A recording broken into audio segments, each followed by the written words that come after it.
अच्छा, इसके जो हैं चार चार तरीके हैं ट्रांसफर ऑफ प्रॉपर्टीज के।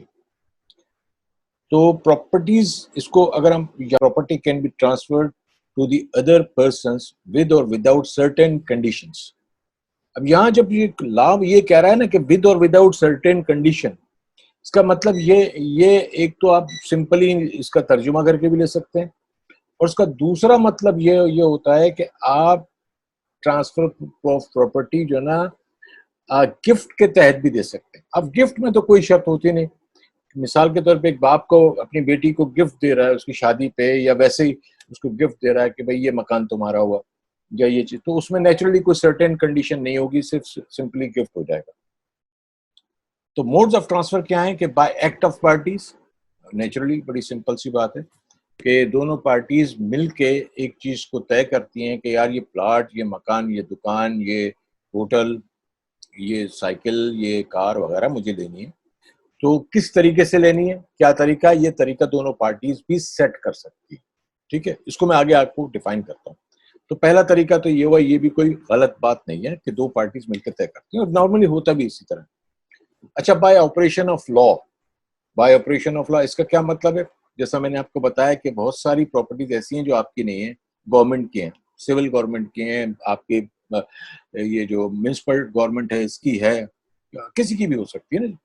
तो अब वो क्या होंगे, वो एक ऑपरेशन ऑफ, क्योंकि उसकी मिल्कियत का दावा कोई नहीं है, सरकार उसकी मालिक है, गवर्नमेंट उसकी मालिक है। तो वो क्या है कि वो एक ऑपरेशन ऑफ लॉ होता है, एक तरीका कार होता है, एक कानून के तरीके से हो जाती है। अच्छा, इसको आप प्राइवेट भी प्रॉपर्टी में भी ला सकते हैं कि एक प्राइवेटली प्रॉपर्टी कैसे ट्रांसफर हो रही है, किसी की डेथ हो गई है या कोई और मतलब वजह हो गई है, जैसे मतलब तलाक हो गई है, या कोई और तरीका है जिसकी वजह से अब प्रॉपर्टी दूसरे को ट्रांसफर होनी है, तो बाय ऑपरेशन ऑफ लॉ होगी। चाहे वो सरकार से खरीदें, चाहे आपका अपना आपस में आप तय करें, या चाहे आप by by by way of जो है law.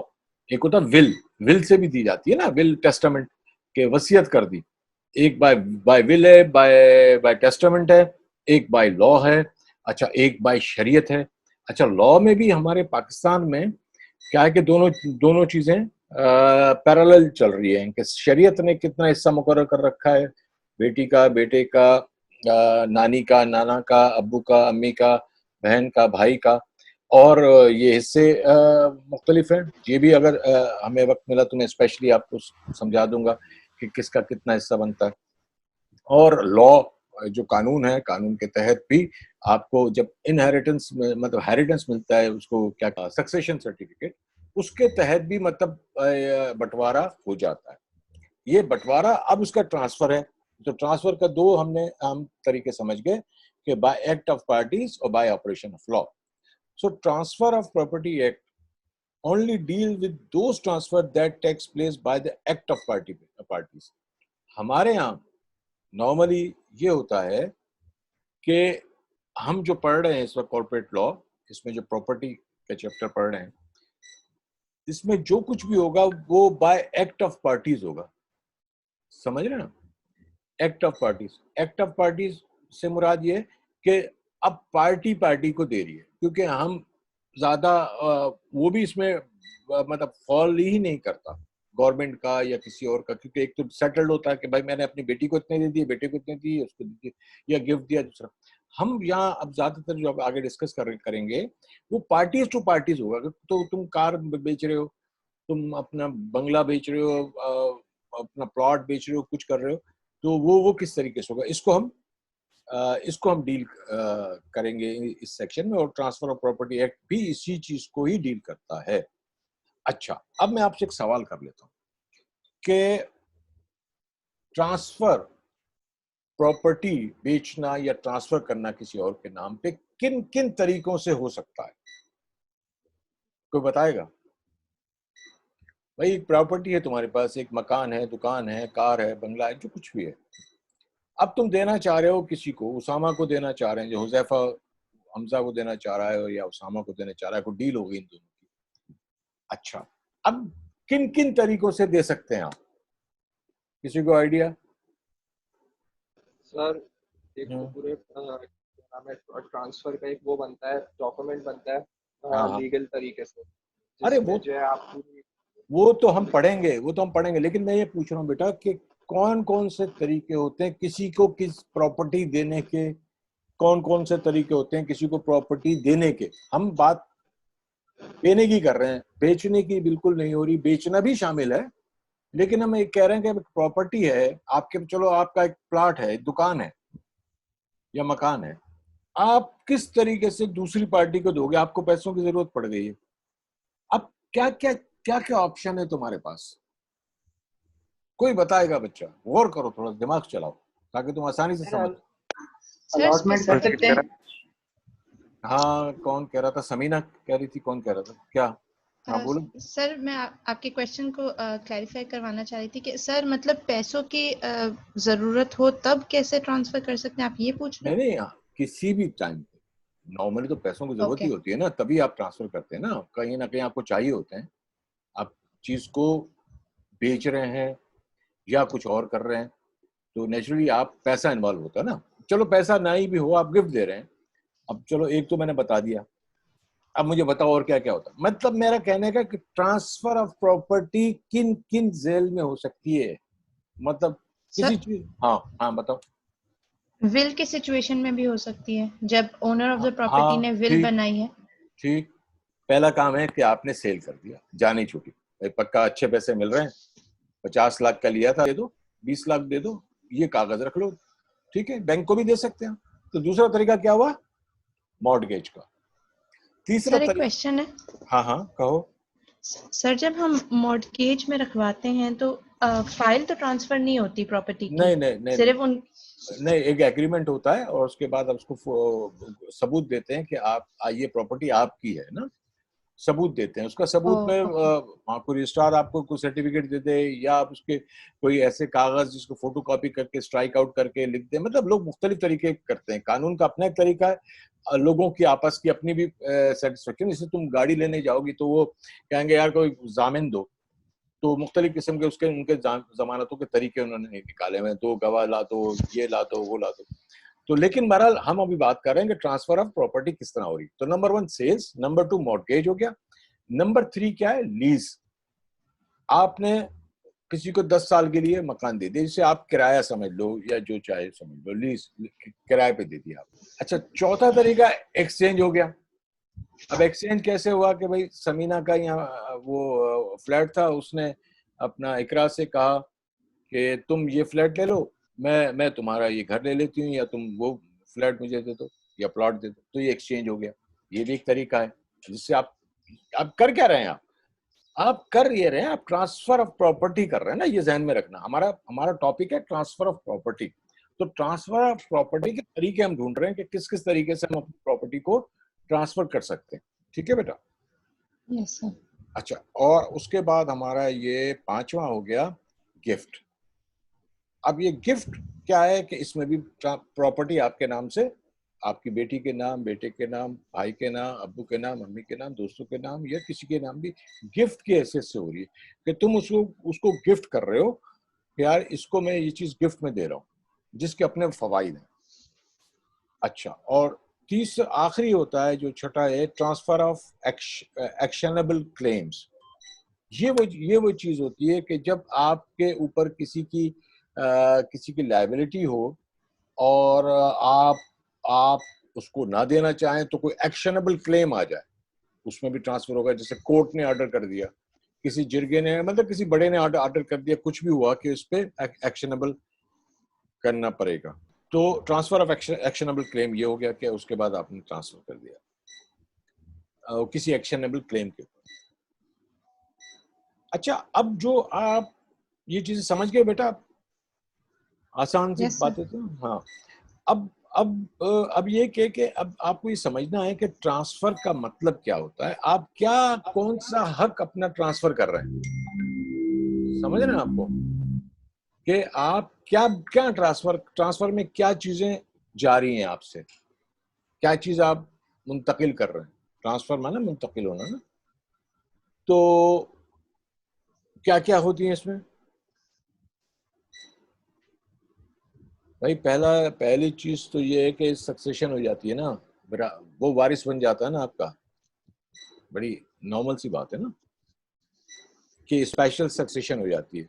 Rights that may be transfer, ये राइट आप ट्रांसफर कर सकते हैं उस खास पर्टिकुलर प्रॉपर्टी के, क्या राइट के स्पेशल सक्सेशन के, भाई अब वारिस ये है, अब करता धरता ये है, ये आप राइट ट्रांसफर कर रहे हैं। Number two, a mere right to take back the land, right of re-entry given on lease to another for a breach of a condition. इसका मतलब ये हुआ कि आपने एक राइट दिया उसको, लेकिन उस राइट में आपने ये कह दिया कि यहाँ पे कोई भी गैम्बलिंग नहीं होगी, यहाँ पे कोई भी दुकान, कोई ऐसी जो आपको पसंद नहीं है, आप कह रहे हैं कि वो नहीं होगी, नहीं तो आपका ये राइट मैं वापस ले लूंगा। ये हो रहा है कब, कि जब आप उससे दे रहे हैं किराए पर या लीज पर दे रहे हैं, तो आपने ये राइट्स लिख दिए। आपको याद होगा, अगर आप में से कोई बच्चा किराए के घर में रहता हो तो किराएदारी में ऐसी चीजें लिखी होती हैं कि भाई ये मैं एक दफा विजिट कर लूंगा, या इसको नहीं आने दोगे, उसको नहीं आने दोगे, मतलब वो ये काम नहीं करोगे, गैर कानूनी काम नहीं करोगे, तो ये एंट्री री एंट्री, ये राइट्स भी ट्रांसफर होते हैं। ठीक है। अच्छा, फिर एक होता है एजमेंट, इसे ईजमेंट भी कहते हैं, एजमेंट। ये सहूलत होती है, ये सहूलत होती है। ये किस तरीके से, मिसाल के तौर पे तुम्हारा तो जो जो है प्लॉट या घर जो है, और उसके साथ तुम्हारा अपना घर है, बीच में रास्ता है, अब तुम उस रास्ते को उसे दे सकते हो, लिख सकते हो कि तुम ये रास्ता इस्तेमाल कर सकते हो इन कंडीशंस में। ये ज्यादातर अगर किसी बच्चे का ताल्लुक गांव से होगा, विलेज से, वो इसको आसानी से समझ जाएगा कि जमीनों के दरमियान में रास्ते बने होते हैं जो मुख्तलिफ मालिकों की जमीन पे बनाए होते हैं। मालिक ने, एक जमींदार ने अपनी जमीन के 2 एकड़ 10 एकड़ का टुकड़ा है, उसके बाद उसने एक रास्ता बनाया हुआ है अपनी जमीन तक जाने का। एक दूसरा जमींदार है, उसकी जमीन उससे आगे, अब वो क्या करता है, वो भी उस रास्ते को इस्तेमाल करता है जाने के लिए। अगर वो चाहे, मालिक जिसकी वो जमीन है, जिसने अपना रास्ता बनाया, उसको रोक सकता है। लेकिन अगर कोई मुआहिदा तय है, या जो भी दोस्ती है या क्या है, या उसने उसको मकाते भी दे रखी है या कोई वजह है, तो वो उसको हक देता है कि ठीक है तुम रास्ता इस्तेमाल कर सकते हो। इसको हम कहते हैं एजमेंट। एजमेंट की बहुत सारी शक्लें हैं, जिसमें एक आसान मिसाल थी तो मैंने आपको समझा दी, अदरवाइज बहुत सारी शक्लें हैं। जैसे किसी इमारत में हवा के लिए को खास बना देना, कोई सीढ़ी सीढ़ी का हक दे देना कि हाँ ये सीढ़ी तुम इस्तेमाल कर सकते हो, 3 रास्ते हैं फ्लैट पे जाने के ना, तो अब तुम ऊपर जा रहे हो, तुम्हारा पहला नंबर आ रहा है, तुम्हारा फ्लैट तुम्हारे उस पे आ रहा है, तुम्हारा जहाँ पे तुम्हारे 3 फ्लैट हैं, तो अब वो तुम्हारे अपने, अब तुम नहीं चाहते कोई और उधर आए, तो तुम रोक सकते हो क्योंकि तुम्हारे फ्लैट है। तुम कहो भाई इस रास्ते पे ये हमारे फ्लैट है, ये रास्ते पे हक हमारा है, तो ये हक, इसको ईजमेंट कहते हैं। तो ये हक भी ट्रांसफर होते हैं। ये जो बिल्डर्स हजरात हैं या ये जो लोग इससे बिजनेस करते हैं, उनको पता है ये ईजमेंट यहाँ भी जो है इन्वॉल्व होता है। अच्छा, इसमें अब क्या है कि इंटरेस्ट जो है, an interest mean to be personally enjoyed by the person to whom it was given। अब इसमें जिसका भी माली फायदा या कोई भी मफाद है, वो भी तय होना चाहिए। कैसे, ये इसको मैं ऐसे समझाऊं कि मिसाल के तौर पर तुम्हें मेंटेनेंस, तुमने घर दे दिया किराए पे, अब इसकी मेंटेनेंस की जिम्मेदारी किसकी है? अब वो कहता है हल्का सा खराश आ गई, आपको कॉल कर रहा है कि जनाब आपके फ्लैट में तो ये खराश आ गई है, इसको ठीक करा के दो, ये करा के दो, वो करा के दो। तो इसको भी तय होना चाहिए कि कितने % लॉस की मेंटेनेंस या कितने रुपए तक की मेंटेनेंस आप खुद करेंगे, और इससे ऊपर की मेंटेनेंस जो है ना मैं करवा के दूंगी आप, या मैं करा दूंगा। तो ये क्या है, ये वो पर्सनली इंटरेस्ट हैं जो जो जो ये दोनों पार्टीज एंजॉय करती हैं कि ये इंटरेस्ट आपका है कि आप इसको मेंटेन कर सकते हैं, ये इंटरेस्ट आपका है, आपको इसको मेंटेन करना है। प्रॉपर्टी का जो जो इशू है, अगर किसी की सीपेज है, किसी का कुछ है, कितने % काम को वो करना है, तो ये आप कर सकते हैं। दूसरा इसमें ये है कि आप इसमें ये भी लिख सकते हैं कि अगर ज़्यादा नुकसान हुआ, इससे ज़्यादा हुआ, तो मैं आप पे सू कर सकता हूँ, या मैं आपके खिलाफ कोर्ट में जा सकता हूँ, या मैं आपके खिलाफ आपके पैसों में से इतनी कटौती कर सकता हूँ। इसके अलावा जो मुख्तलिफ किस्म के और भी राइट्स हैं, जो आप एक दूसरे से एक दूसरे से जब एग्रीमेंट कर रहे होते हैं, तो वो कर रहे, तो उसमें सबसे अहम राइट जो सबसे अहम होता है, जस्ट इन ऑल केसेस, चाहे लीज कर रहे हो, चाहे चाहे ट्रांसफर कर रहे हो, चाहे कुछ करो, वो कौन सा राइट है सबसे अहम राइट? वो सबसे अहम राइट कौन सा है, किसी के जहन में है? वो Right सबसे, to use the property. Yes yes, right to occupy the property, right to use the property और right to occupy the property in either case.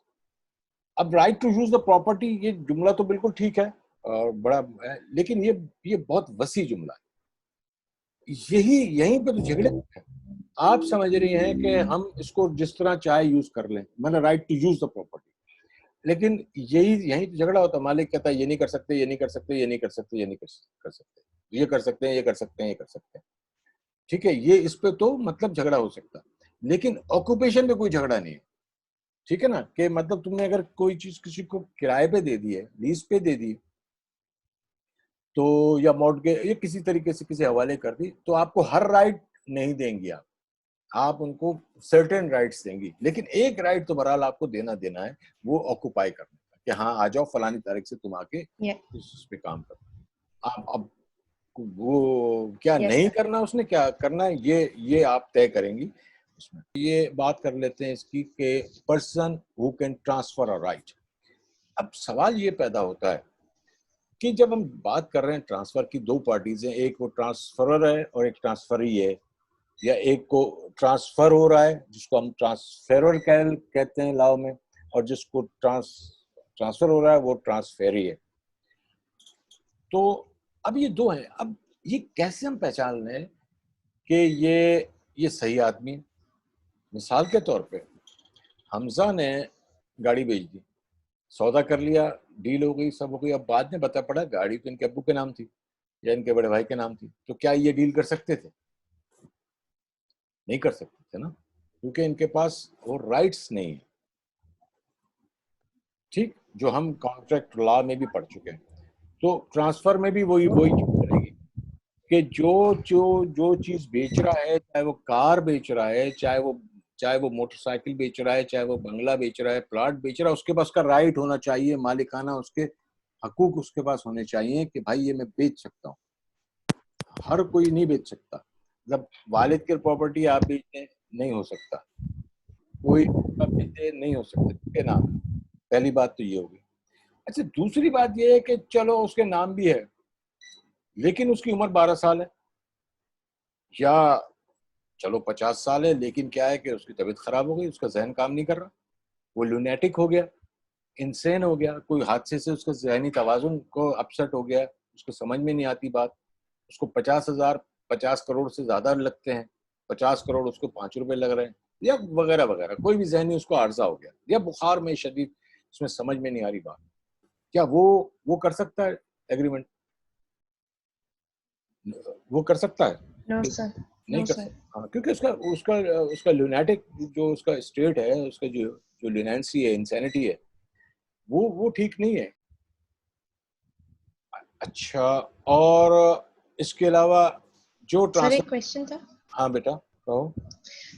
Sir जैसे लीगल एज बहुत सी कंट्रीज में 18 होती है और एडल्ट कंसिडर किए जाते हैं लोग, और उनके पास राइट्स होता है, चाहे इनहेरिटेंस का हो, और बहुत सारे और राइट्स मिलते हैं। लेकिन सर अगर यूं देखा जाए तो वो लोग एक्सपीरियंस में बहुत कम होते हैं, मतलब उन्हें ज्यादा एक्सपीरियंस नहीं होता इन चीजों का।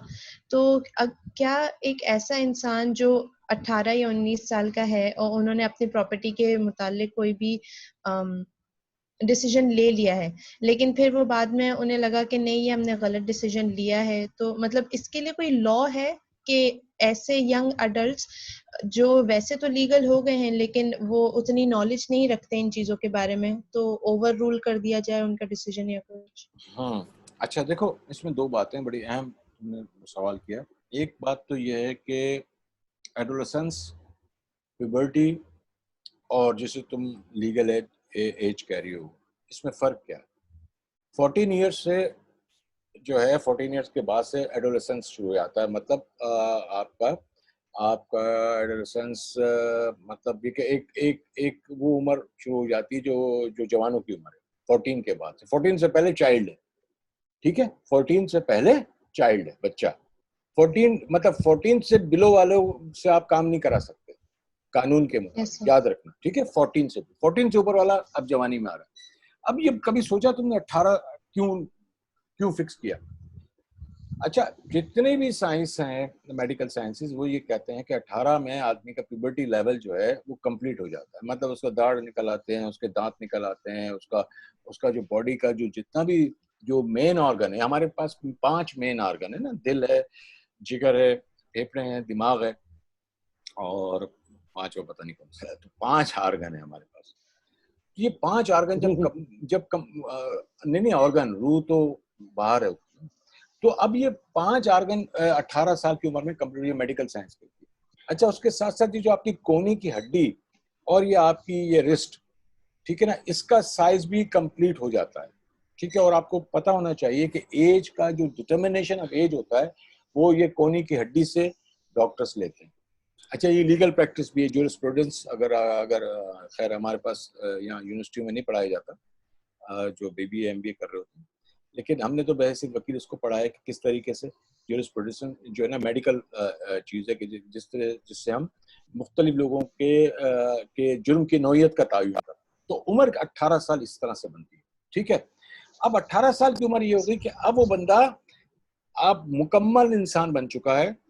उसके उसके उसके जो है ना ऑर्गन सारे कंप्लीट हो गए हैं, उसके दांत वांत आ गए हैं, वो सोच समझने सलाहियत में रखता है, 4 साल सीनियर हो गया है, बचपन से निकल चुका है, 18 साल की उम्र में आ चुका है। अब वो इंडिपेंडेंटली चल फिर भी सकता है, काम भी कर सकता है, सब कुछ कर सकता है। तो लिहाजा अब वो फैसला भी कर सकता है। इसीलिए बाहर जहाँ कि आप मिसाल दे रहे हैं मगरिब में, उसके बाद उसको सारे राइट्स हैं, वो चाहे अपने घर में रहे ना रहे, जिससे चाहे शादी करे, जो बिजनेस चाहे करे, ना वालिदैन उसके जिम्मेदार हैं, न वो उनका जिम्मेदार बनता है। एक रिलेशनशिप उनके अंदर बड़ा रहता है, इसमें कोई शक नहीं है। ये हमारे यहाँ गलत कंसेप्ट है कि वो नहीं पूछते, ऐसा नहीं है, वो बड़ा पूछते हैं अपने वालिदैन को, लेकिन साथ कोई कोई रहता है, कोई कोई नहीं रहता, लेकिन उनकी मोहब्बत और अटैचमेंट भरा उनके साथ रहती है। यही कुछ हमारे साथ भी होता है इस उम्र में आके, जब बच्चे बड़े हो जाते हैं। तो अब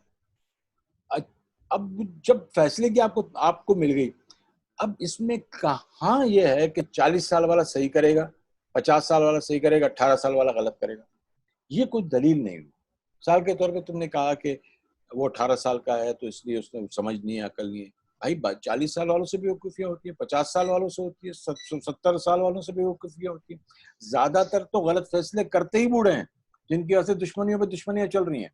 आप जाएं गांव गोठों में, देखें हालात के बूढ़ों की जिद की वजह से कितने घर तबाह हो गए। और तो मैं ये बताऊं शहरों की हालत, क्योंकि मैं रिसर्च भी करता हूँ, मैं रिसर्चर भी हूँ। अक्सर जगह जब मैंने हैदराबाद में रिसर्च की, और कराची में तो मैंने नहीं की, लेकिन कराची की मुझे वाकफियत है। तलाक जो होती है ना, ये वालिदैन के गलत फैसले। अच्छा, कई जगह यस सर। पे बच्चियां रह जाती हैं, बेचारी बूढ़ी हो जाती हैं, इनके रिश्ते नहीं आते, क्यों? वालिदैन के गलत फैसले। भाई नहीं, इनको नहीं देनी, भाई इसके यहाँ नहीं करनी, भाई वो उसको नहीं, भाई लड़का ऐसा, उसकी बहन। तो इस तरह क्या होता है, बच्ची की उम्र निकल जाती है, उनके रिश्ते नहीं होते। इसी तरह प्रॉपर्टी का मामला है, इस तरह बहुत सारे मामला आते हैं जहाँ तो उम्र का ताल्लुक कतई फैसले पे नहीं होना चाहिए। उम्र उम्र उम्र का ताल्लुक अकल से, बल्कि यूं कह लो कि अकल से नहीं है। एक बच्चा एक बच्चा भी इतना अक्लमंद हो सकता है जितना एक 40 साल का है। फर्क सिर्फ क्या है कि उसकी ऑब्जर्वेशन है, उसकी तरबियत है, उसका उसका एक दूसरे से वो है, यूं समझ लो कि मिलाप है। मैं अक्सर कहा करता हूँ कि काश हम सब बच्चे बन जाए, क्योंकि बच्चों में ये तासुब नहीं होता, बच्चे सब साथ यस होते हैं, सर। बच्चों में फितरत होती है। फितरत, अच्छा है तो अच्छा है, बुरा है तो बुरा है, रोना है तो रोना है, हंसना है तो हंसना है। हम जब बड़े होते हैं ना तो हम बहुत कारीगर बन जाते हैं, हम बहुत उस्ताद बन जाते हैं, हम धोखे में मास्टर हो जाते हैं, हम नेगेटिविटी में बढ़ते जा रहे होते हैं, हम पॉजिटिविटी की तरफ नहीं आते। बच्चों में ऐसा कोई कोई कोई चक्कर नहीं। मतलब कहने का ये है बेटा कि फैसले उम्र से ताल्लुक नहीं रखते। बहरहाल एक एक एक सेंस होना चाहिए, एक सेंस डेवलप हो जी चुका सर। होना चाहिए, जिसकी जिसकी इब्तिदा 14 साल है, और जिसकी जिसकी अकमलियत जो है वो तो खैर कभी भी नहीं होती, लेकिन 18 साल समझ लो फिजियोलॉजिकली कामिल हो जाता है। कामिल तो खैर 80 साल में भी नहीं होता, लेकिन फिजियोलॉजिकली वो इस काबिल है कि आप उससे लेन देन कर सकते हैं, उससे बड़े से बड़े फैसले, शादी से लेके ट्रांसफर सबके सब कुछ कर सकते हैं आप, चाहे कोर्ट के थ्रू करें, चाहे उसके थ्रू करें। अच्छा, okay sir, trans thank transfer you. Transfer की दो दो चीजें हैं, कि भी सेशन खत्म होने वाला है थोड़ी देर में। एक एब्सोल्यूट ट्रांसफर है, एक ओरल ट्रांसफर है।